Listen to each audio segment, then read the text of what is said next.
On September 26, during Chinese Premier Li Qiang's speech at the United Nations in New York, an unprecedented protest erupted outside the venue. A large crowd of demonstrators gathered, creating a large atmosphere that was a major embarrassment for the Chinese government. In an attempt to deflect attention, pro-CCP groups hired individuals to wave the Chinese flag. Chen Shanzhuang, the chairman of the pro-CCP United Association of Asian American Communities, was seen directing the scene outside the venue. During the protest, he appeared visibly frustrated, shouting at the flag bearers in Fuzhou dialect, "Is your face more important than anything else or not?" President Chen He of the American Fujian Association was also spotted at the scene. Later, a reporter from the Epoch Times followed a group of Fuzhou individuals carrying the Chinese flag and filmed them in Manhattan near 3rd Avenue and 43rd Street. The video showed someone distributing stacks of cash, which recipients quickly stuffed into their pockets while they said in Fuzhou dialect, "We'll go for tea later." Earlier that morning, pro-CCP groups attempted to hang a Chinese flag banner but were swiftly removed by New York police. In sharp contrast, a member of the China Democratic Party named Xu Mao'an proclaimed opposing the CCP is a lifelong commitment of conscience. He showed that in a free land, the CCP can only rely on money and stage events, while real Chinese people are taking action to bring down the regime. For several days, pro-democracy activists gathered outside the United Nations to protest the CCP, voicing their anger at the display of the Chinese flag. On September 23rd, they shouted at the flag bearers, "Destroy the CCP, deport them. The Communist Party must be expelled from the United Nations." Democracy activist Bai Jieming commented on the flag bearers. "They've been recorded and photographed. Some of them made up stories and used fake political asylums to gain status, and now they're here welcoming the CCP leader. Doesn't that prove their asylum is fraudulent?" The US government is cracking down on green card and citizenship fraud, so they should be careful. The protest on the 26th was far larger than the pro-CCP group that was hired. On the streets of New York, a giant sculpture of the CCP virus was paraded. The sculpture depicted a red hammer and sickle covered in viruses, next to an image of Xi Jinping's half-skull face, which shocked the passing UN delegates. Chinese-American sculptor Chen Weiming led a 14-vehicle convoy from California named "Holding the CCP Accountable for the Virus" and paraded around the UN, chanting, "Hold the CCP accountable, demand reparations for the blood debt." The End CCP convoy of the Service Center for Quitting the CCP also traveled through the city displaying shocking slogans like "CCP organ harvesting." Chen Weiming stated, "I don't think they came on their own. It was organized and funded. They came under pressure from the CCP's intimidation and bribery."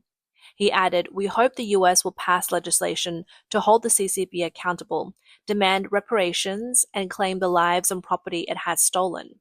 Chairwoman Jing Shou-hong of the Chinese Democracy and Human Rights Alliance said, "These people are following the CCP's orders, motivated by money. The CCP gives them a few dozens or a couple $100 and they sell their conscience. We hope the US government will take action, pass laws to further sanction the CCP, and expel these CCP agents who endanger American security," she said. In recent years, such farces of CCP-supported groups being paid to wave the Chinese flag and participate in pro-CCP activities have played out in the US several times. On September 26, ex-user Dr. Lawrence Sellen posted, "The enemy within, raising Communist China's flag to honor its 1949 seizure of the country, has been going on every year in every major US city for years. It is conducted by pro-CCP Chinese-American groups linked to the Chinese consulate in the US." A user replied, "They just held a similar event in Chinatown, Philadelphia, 4 days ago." In May, an ex-user revealed that CIA intelligence had uncovered 600 US organizations, including Chinese student associations and hometown clubs, receiving $5 billion annually from the Chinese Communist Party. This funding is used to promote communism, pledge loyalty to China, monitor dissidents, and lobby for Beijing's interest. The blogger raised the question, should ICE provoke their visas and deport them? On February 6, Dr. Lawrence Sellin released a video showing pro-CCP Chinese supporters, disguised as Chinese military soldiers, raising the CCP's five-star flag in New York while playing the Chinese national anthem. This took place under the supervision of Chinese consulate officials. A source revealed that about 50 people participated in the event, with organizers handing out activity allowances of $200 per person to buy props. The event was said to be aimed at countering local anti-CCP demonstrations. On October 31st, 2024, Dr. Lawrence Sellin posted on X stating that many pro-CCP Chinese groups disguise their propaganda as cultural or religious events. For example, during a parade on October 28th, participants openly waved the CCP flag and an upside-down American flag, an act clearly meant to insult the United States. The event, disguised as a cultural celebration, was part of the CCP's United Front activities, with most participants being ethnic Chinese from Fujian, under the guidance of the Chinese consulate.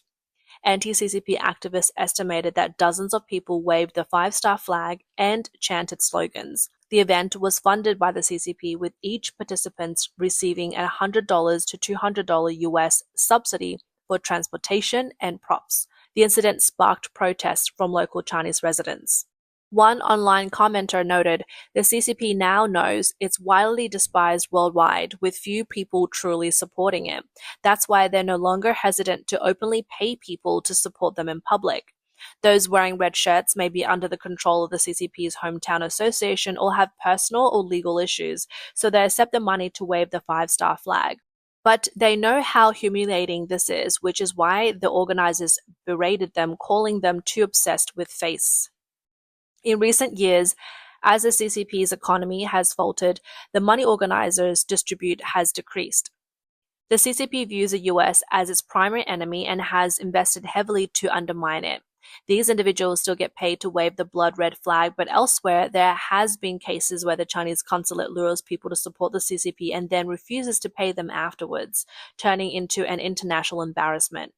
On June 15, 2024, when CCP Premier Qiang arrived in Australia for 4 days visit, the Chinese embassy in Australia repeated its old tactics by hiring a welcoming group. But after the event, the embassy refused to pay them. On June 18th, a video surfaced on social media X showing members of a welcoming group accusing the Chinese embassy of backing out on their promise to pay them. According to the conversation in the video, a group of welcomers who had been promised free meals, lodging, travel, and additional compensation by the Chinese embassy in Australia were left frustrated. After the event, 3 of them, with nowhere else to go, ended up seeking warmth and rest inside a protester's bus. They complained that they had not received the payment the CCP had promised. In the video, 2 of the welcomers were heard saying, "They told us we'd be paid at first, but then said no money would be given. They told the groups to handle it, but the groups couldn't do anything. We didn't expect this." Another added, "This whole thing was handled so poorly. They should never have made promises in the first place." One complained further, saying, "We didn't get dinner until late last night. I'm exhausted. My feet hurt so badly. It was really miserable." The video's uploader then asked, "So, the organizers promised you payment, but in the end, they didn't give you anything? They just didn't ask you to pay for anything either?" One welcomer responded, "Yes, at first everything was promised, travel, accommodation, everything, but in the end, none of it mattered. I'm not coming back next year, not for anything." When the 3 welcomers discovered they were on a protest bus, one of them said, "You guys are protesting? We're welcoming. Who cares about the welcome or protest? We're doing both. I've never seen Qiang, so I don't even know what he looks like." The video uploader explained the buses organized by the CCP were hidden far away, which led them to board the protesters' bus. These welcomers even cursed the protesters for being too immoral. A commenter pointed out that perhaps due to economic independencies and supply chains, Western countries, including the US, remain too polite towards the CCP flag and these subversive activities. Meanwhile, some smaller countries that have long been supported by the CCP might turn against it once they see that the CCP is weakening and no longer serves their interest. A recent incident in the CCP's closest ally, Pakistan, has stunned many. On September 26, ex-user NT News posted a video showing a group of Chinese workers clashing with Pakistani police while waving the Chinese flag. In the video, the Chinese workers repeatedly shouted, "Don't touch me," as the Pakistani officers made gestures to disperse them. One Chinese worker holding the flag seemed to believe that the Iron Brother police would not act against him. However, he was unexpectedly struck by a police baton. The Chinese person filming was also hit, nearly dropping the phone. In the footage, other Chinese workers, seemingly frustrated, could be heard asking who had struck the person holding the flag. Someone responded, pointing to a tall officer, and others moved forward to argue. Despite the language barrier, the Pakistani officers were firm in their actions.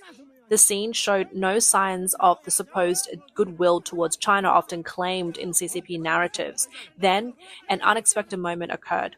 The five-star flag was grabbed by the officers, causing the Chinese workers to lose their assertiveness. They began whispering among themselves, saying, "Put the flag away, don't say anything." As the Iron Brother police began to retreat, voices from the Chinese workers could be heard saying, "This is Iron Brother, look at this. This is the Iron Brother we've been supporting." One commenter noted that people in countries like Pakistan and North Korea, which have a deep understanding of the CCP, hate it because the regime has only brought poverty and oppression to their people, benefiting only a small elite. These brother countries of the CCP are some of the poorest, and they have more direct and effective ways to deal with the CCP. He added that over the years, the CCP has spread like cancer across the globe. The US has tolerated it for too long, and it's time to take action. Chinese dissidents living in the US have a deep understanding of the CCP's infiltration. One activist explained that the CCP uses phone cards and TV boxes to spread its propaganda, constantly brainwashing overseas Chinese. This operation doesn't even make money, it costs them.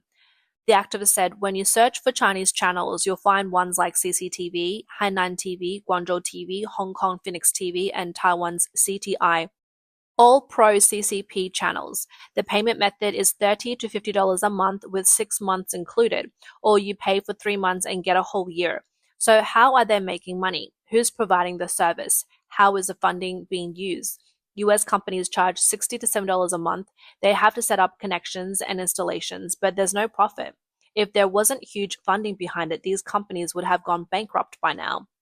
The activist further pointed out that these TV boxes likely have surveillance functions, capable of recording audio and video, leaving no privacy at home.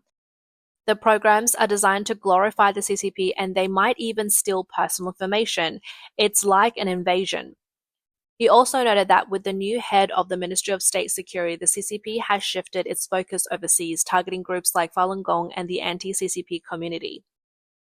Many so-called new organizations are emerging, funded from unknown sources. Prominent dissidents are paid large sums to attend events and lectures, he said.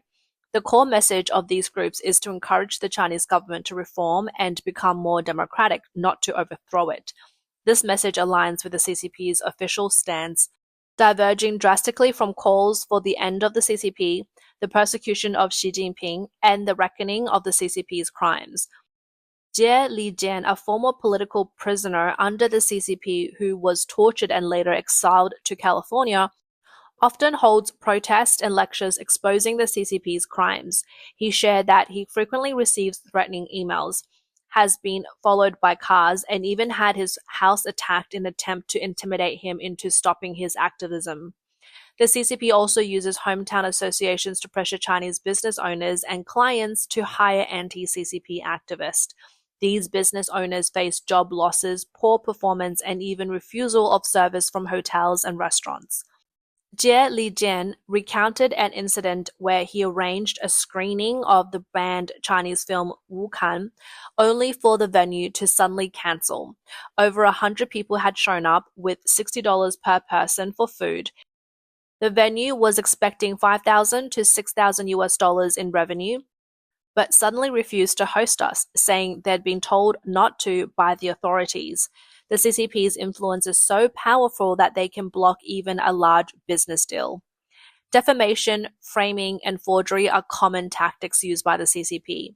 Jie Lijian recalled a time when a woman expressed sympathy for him after an event, inviting him to dinner. He remained cautious and avoided private meetings. Once, twice, 3 times, several times, I refused to meet with her, and then she stopped attending events. Her account was cancelled, and it was like she disappeared. These are all typical traps set by the CCP. Jie Lijian also mentioned that pro-CCP individuals take photos and send them to US law enforcement to smear him, accusing him of connections with China and falsely claiming he's involved with dangerous items. If they can't win you over, they'll ruin your reputation. The CCP also uses hometown associations and business groups to fund pro-CCP US politicians and discredit their opponents. Former US Secretary of State Marco Rubio had warned about the CCP's extensive influence and its coercive impact on the US. On September 25th, Jie Lijian, chairman of the Chinese Democratic Party International Alliance, had a close call on California's Highway 60. He recorded a video of his near miss and described the terrifying moment.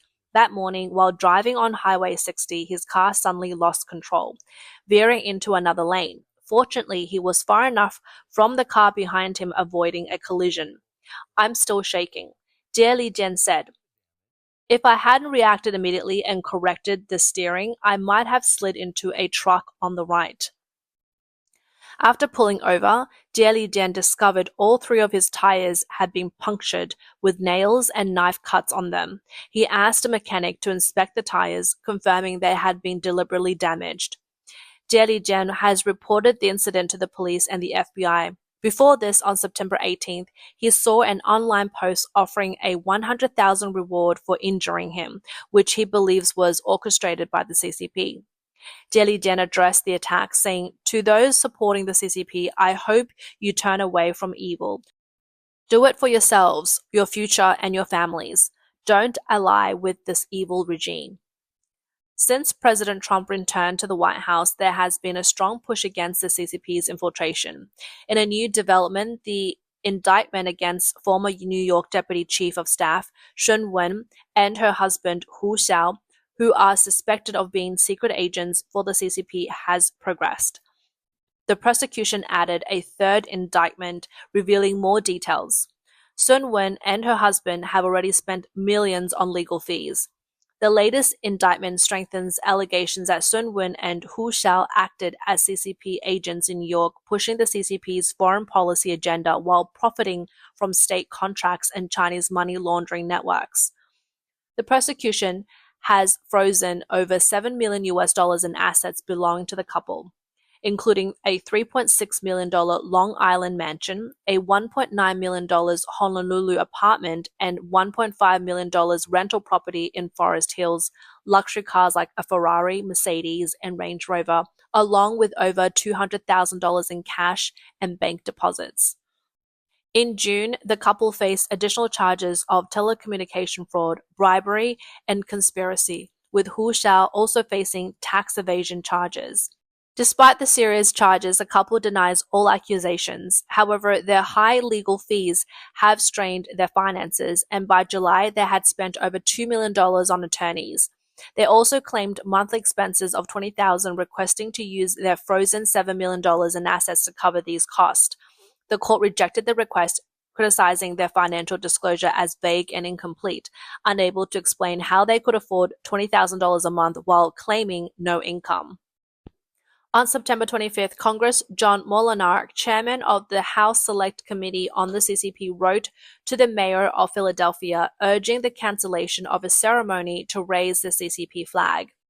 He called the flag raising an insult to American values and said the city should not serve as a tool for CCP propaganda. Molinar wrote in his letter, "The city where America declared independence and that all people have the unalienable rights to life, liberty, and the pursuit of happiness should not raise the flag of an authoritarian regime represented by the Chinese Communist Party, which denies those freedoms to its own people. Raising the flag of the People's Republic of China over Philadelphia is a disgrace to our nation's founding values and flies in the face of all the courageous dissidents and human rights advocates who tirelessly work to bring freedom to the Chinese people." Molinar emphasized the danger of CCP United Front organizations, U.S. national security agencies, and experts believe these organizations represent the Chinese Communist Party's efforts to influence and gather intelligence within the U.S. He also stressed that local leaders must be vigilant when engaging with groups linked to the CCP's United Front systems. Molyneux also called for Philadelphia Mayor Sherrill L. Parker to end the city's sister city relationship with Tianjin. America is waking up. Many Americans have recognized the CCP's evil, and the day the five-star flag disappears from the US will mark the day America truly restores its prosperity and freedom.